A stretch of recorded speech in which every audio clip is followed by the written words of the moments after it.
اسلام زندہ باد، اسلام زندہ باد، اسلام۔ مسلمان بھائیوں،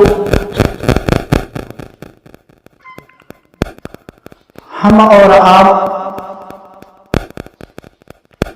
جب اپنے ملک ہندوستان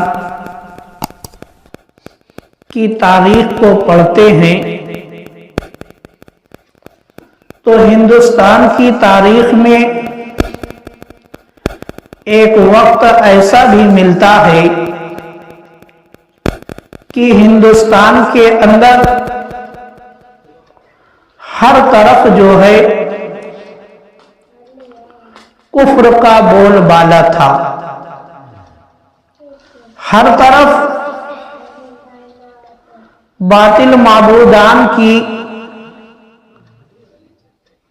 عبادت ہو رہی تھی۔ ہندوستان کے اندر جو انسان تھے وہ ایک خدا کے سامنے سر جھکانے کے بجائے بہت سارے باطل معبودوں کے سامنے اپنی پیشانی کو جھکایا کرتے تھے۔ مگر میرے مسلمان بھائیوں، یہ اللہ تعالیٰ کا فضل و کرم ہے کہ اس نے ہندوستان کی سرزمین پر اپنے محبوب بندوں کو بھیجا اور اللہ کے وہ محبوب بندے جب ہندوستان کی سرزمین پر تشریف لائے تو اپنے ساتھ دین اسلام بھی لائے، دین اسلام بھی لائے، اور انہوں نے اسلام کی تبلیغ پورے ہندوستان کے اندر کی۔ اور آنے والا ایک وقت ایسا آیا کہ ہندوستان کے کونے کونے سے اللہ اکبر کی صدا بلند ہونے لگی۔ جو پیشانی معبودان باطل کے آگے جھکا کرتی تھی، وہی پیشانی جو ہے حقیقی معبود کے سامنے جھکنے لگی۔ آنے والی جماعتوں میں ایک نام بہت ہی نمایاں ہے جس کو دنیا خواجہ غریب نواز علیہ الرحمہ کے نام سے جانتی اور پہچانتی ہے۔ حضرت خواجہ غریب نواز علیہ الرحمہ جب آپ ہندوستان کی سرزمین پر آئے اور آپ نے اسلام کی تبلیغ کی تو اسلام اس طریقے سے ہندوستان کے اندر پھیلا کہ آپ کے ہاتھ پر جو ہے 90 لاکھ سے زیادہ لوگوں نے اسلام کو قبول کیا، اسلام کو قبول کیا۔ اور میرے مسلمان بھائیوں، جب ہم حضرت خواجہ غریب نواز علیہ الرحمہ کی سیرت مبارکہ کو پڑھتے ہیں تو آپ کی سیرت کے اندر بہت سارے ایسے موقع ملتے ہیں کہ آپ نے جو ہے کہیں پر ظالم بادشاہ سے مقابلہ کیا ہے، تو کہیں پر آپ نے جادوگر سے مقابلہ کیا ہے، کہیں پر آپ نے ڈاکوؤں سے مقابلہ کیا ہے۔ اس طریقے سے مقابلہ کرتے کرتے کرتے آپ نے پورے ہندوستان کے اندر دین اسلام کو پھیلا دیا۔ پورے ہندوستان کے اندر آپ نے دین اسلام کو پھیلا دیا، اور اس طریقے سے آپ نے جگہ جگہ پر اپنے مریدوں کی ڈیوٹی لگائی کہ اسلام اس سے اور بھی زیادہ مضبوط ہو گیا۔ جیسے اس وقت ہندوستان کا جو دل تھا، دنیا اسے دہلی کہتی تھی۔ ہندوستان کا جو دل تھا، دنیا اسے دہلی کہتی تھی۔ آپ نے اپنے مرید خاص، اپنے خلیفہ حضرت